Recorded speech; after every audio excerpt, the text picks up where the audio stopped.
Rebecca, I suggest we start discussing Not Too Late. Thank you. Changing the climate story from despair to possibility. This book was published recently in 2023. Last year. Yes. You co-edited this book. Mm-hmm. You write in this book as well as artist, scientist, and activist. And all of you are trying to tackle the main challenge of today, which is the climate crisis, emphasizing the importance of stories because stories can either open or close possibilities. Exactly. What are those stories that we should tell ourselves to address the climate change? One is that we have the solutions, we know what to do, and that the obstacles are only political. Another is that the great majority of human beings on Earth now care about climate change, want support climate action, government spending money on climate. The obstacle is not human nature or people in general, it's the minority of people with financial and political interests in fossil fuel and the status quo. And another is that although we're often told we live in an age of abundance, and if we do what the climate requires of us, we will have to give things up and live in scarcity, you can turn that story inside out and say, we now live in scarcity, scarcity of clean air, clean water, scarcity of confidence in our society, hope for the future, time to have strong relationships with each other and with nature. We could gain all that if we respond to the climate crisis in the best possible way.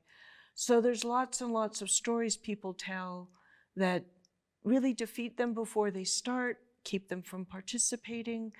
And I think my collaborator, Thelma Young Lutuna Tabua, who's based in Fiji, and I, based in San Francisco, California, see essentially we need to build a climate movement stronger than that small minority of corporations, governments, powerful interests, and so we're not trying to fight our enemies, we're trying to motivate our friends to see what we've already done. There's a whole list of climate victories in the book. Understand that there's a movement, look at all the different aspects, the science, the politics, the technology, but also the social and emotional parts. So we have the Buddhist teacher, Joan Halifax. We have indigenous people from around the world, particularly the South Pacific, the climate scientists, etc., all giving positive and constructive perspectives. In relation to that, activism often begins by working on the margins of society. Yeah. As an activist of various causes, you know this well. This has been the case in the United States since the abolitionist movement.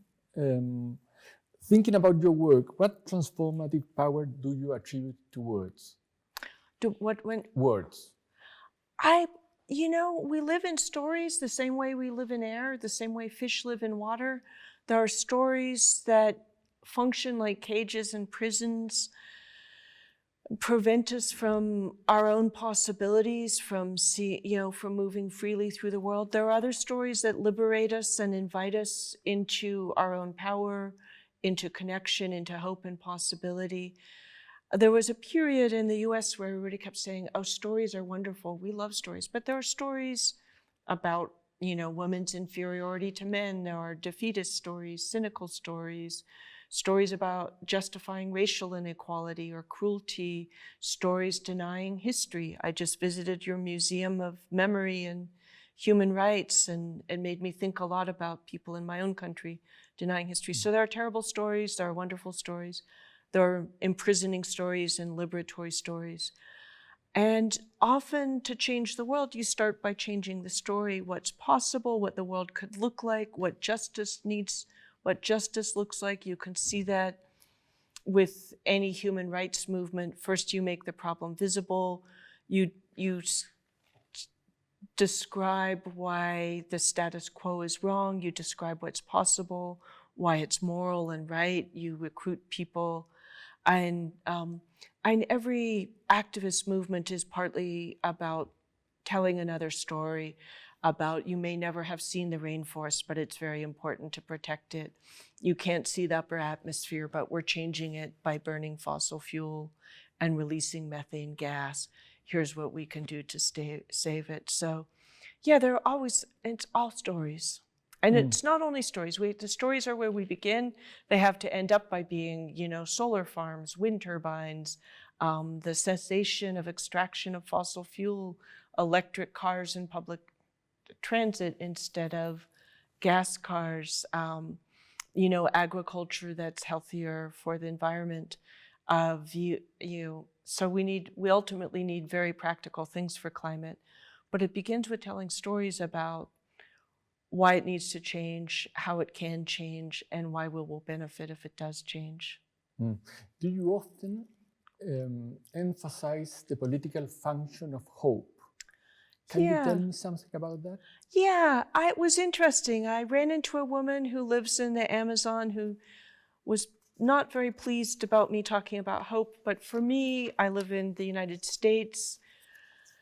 There are a lot of people whose lives are pretty safe and comfortable who give up very easily. It's impossible. Our book is called Not Too Late, and our project, because people are like, it's too late, we lost the chance to do anything. People almost seem to look for excuses to do nothing, because if you're desperate, if you're a refugee, if you're in a dictatorship, if you give up, maybe you'll die, you'll lose everything, you'll become a refugee, lose your homeland, lose your life.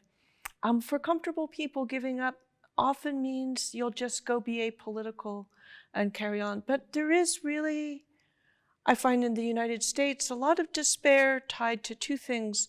One of them is, I think, a serious misunderstanding of change. It comes from lack of memory, I think. The idea that change is direct and immediate, or you failed. You have a protest and you demand something on Tuesday. If you don't get it on Wednesday, then you failed. And often change is indirect. It takes a while. It doesn't work in predictable ways.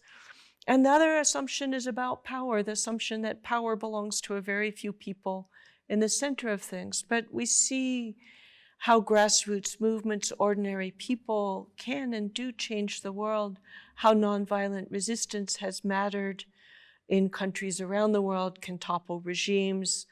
And the climate movement has obviously not done enough, but it's built public consciousness. It's pushed things that became legislation and then became realities as energy policies and, stopping extracting fossil fuel, protecting this nature, et cetera. And under all that, I think, is a lack of memory. We can't see the future, but we can see the past and we can learn from it how change works. And then also, to end this, I often see that people think the future has already been decided. And so I see, at least in the US, people speak as though we already know what's going to happen, whether they're optimistic or pessimistic, cynical or despairing. They speak as though the future has been decided.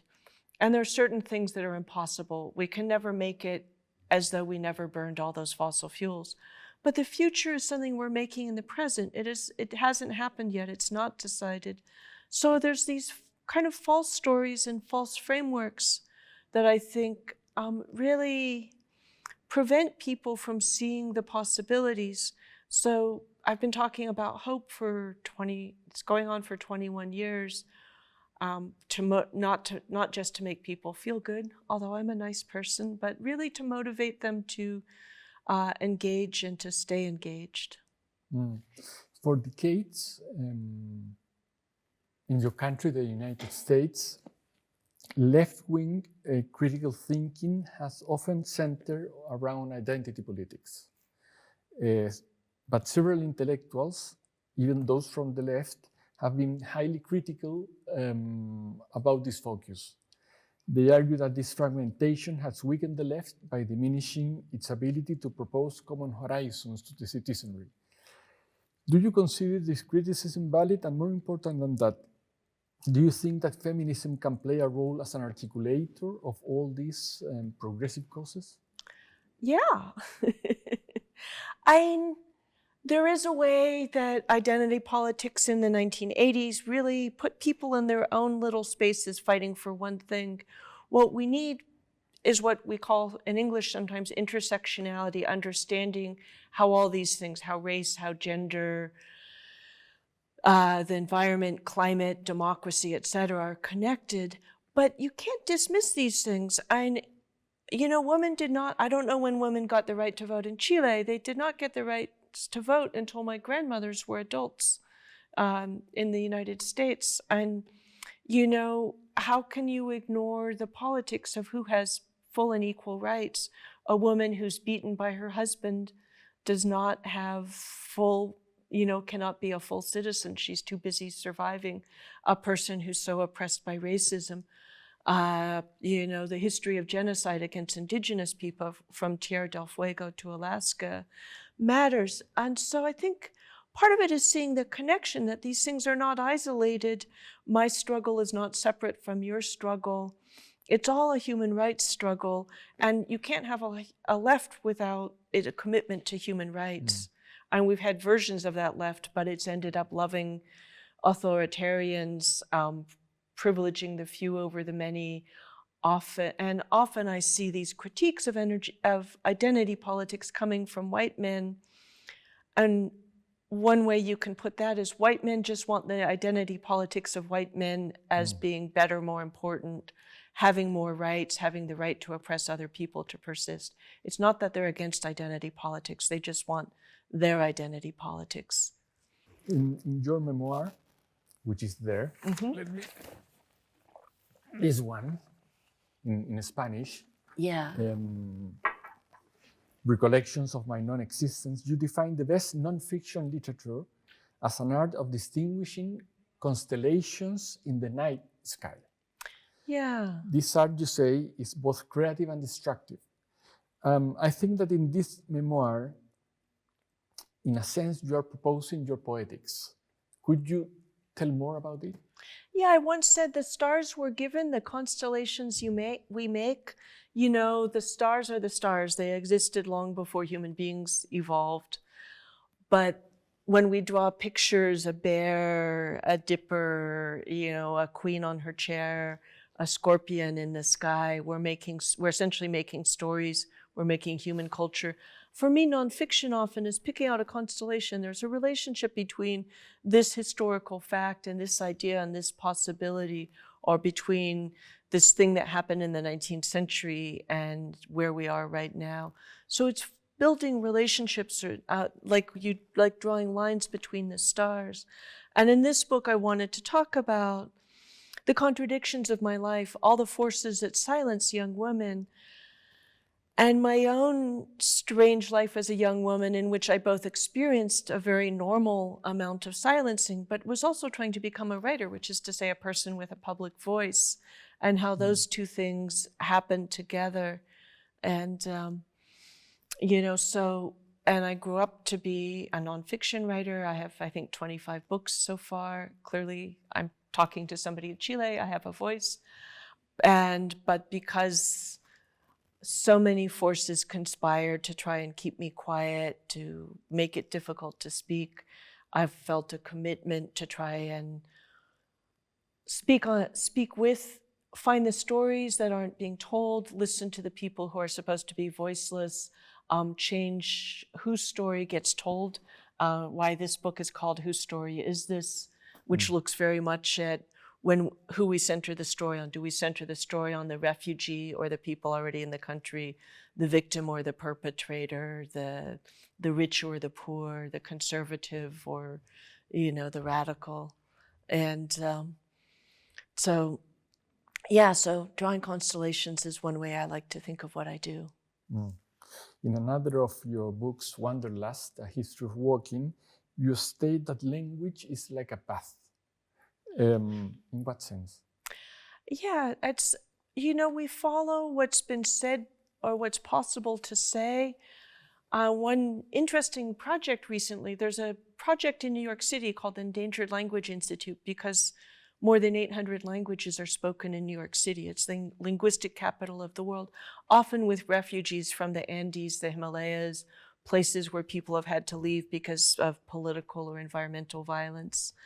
And, language itself, though, you see the world differently. In a language where every noun is gendered, then the gender-neutral English, you see, the world differently depending on what language makes visible or invisible, what kind of language we'll use. In English, we have pejorative terms for women: bossy, controlling,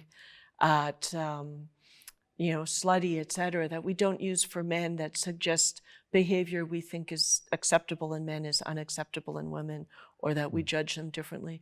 So understanding how language works and learning to make it work for your own beliefs and values rather than letting, accepted ideas continue without recognition, I also think is the task of every writer.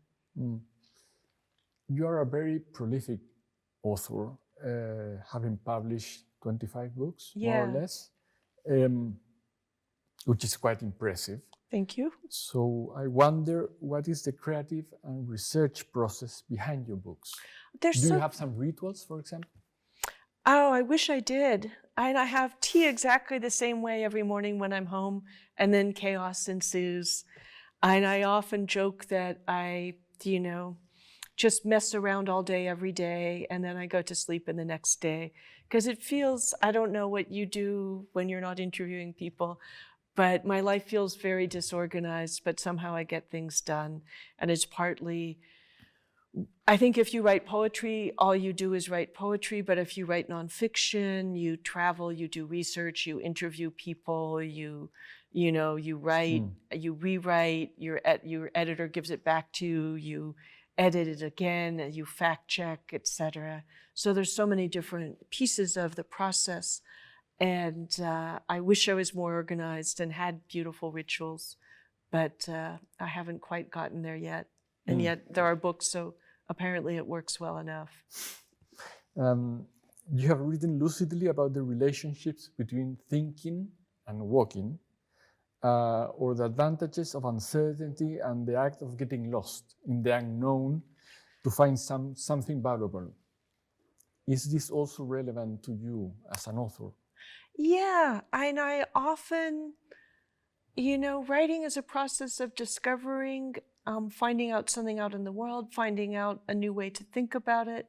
I feel so lucky that this is what I get to do. And I'm really interested in uncertainty. I think people are very attached to certainty.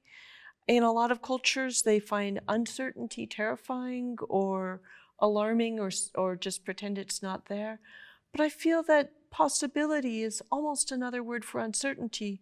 A little while ago, I said, we're creating the future in the present. The future is not yet written. And so I feel that in that uncertainty, not knowing quite what you'll write, who you'll meet, how things will turn out, is also a sense of freedom and possibility. And of course, with possibility comes responsibility. If we don't know what's going to happen, but recognize the future is being created in the present, then we also have an obligation to be good citizens of the earth and participate in those decisions. So I've been interested in uncertainty in different ways. And the book Wanderlust, which was about walking, left me with, I felt like I hadn't said enough about getting lost in it, and that produced this other book, A Field Guide to Getting Lost. And then another book around the same time, Hope in the Dark, which is my book about hope, was also about coming to terms with uncertainty, recognizing that, again, that the future is undecided. In a sense, Hope in the Dark was about uncertainty in time, about the politics of the present and how they make the future. A Field Guide was partly about getting lost in places, going beyond what you know, imaginatively, geographically, emotionally, about the necessity of taking risks, about the inevitability of having losses. I think there's a desire people have to be very safe that keeps them from asking questions, exploring, going beyond what they know. And I wrote all these books as smartphones were coming in and people were doing less and less, I think, free exploration. And I don't know how it is here, but a lot of people in the US, you know, It's the same. yeah, they use their phone to navigate. And it's interesting, I went to New Orleans after Hurricane Katrina in 2006, and I found I had before there were smartphones, there were these devices you could put in your car that helped you navigate. And I found that I could use that device 1,000 times and I would still not know where I was and just have to obey the machine. But if I used a paper map, I was like, okay, this street goes like this, and then there's this, you know, that eventually the map was within me and I knew exactly where I was. And that begat another project. I made 3 atlases of maps of cities, creative maps, poetic maps, imaginative maps, to celebrate what both cities were and what maps can be, also with the sense that they're threatened in the age of people walking around like zombies, obeying their phones. And so these books have often been very different, but there's often ideas and values that connect them.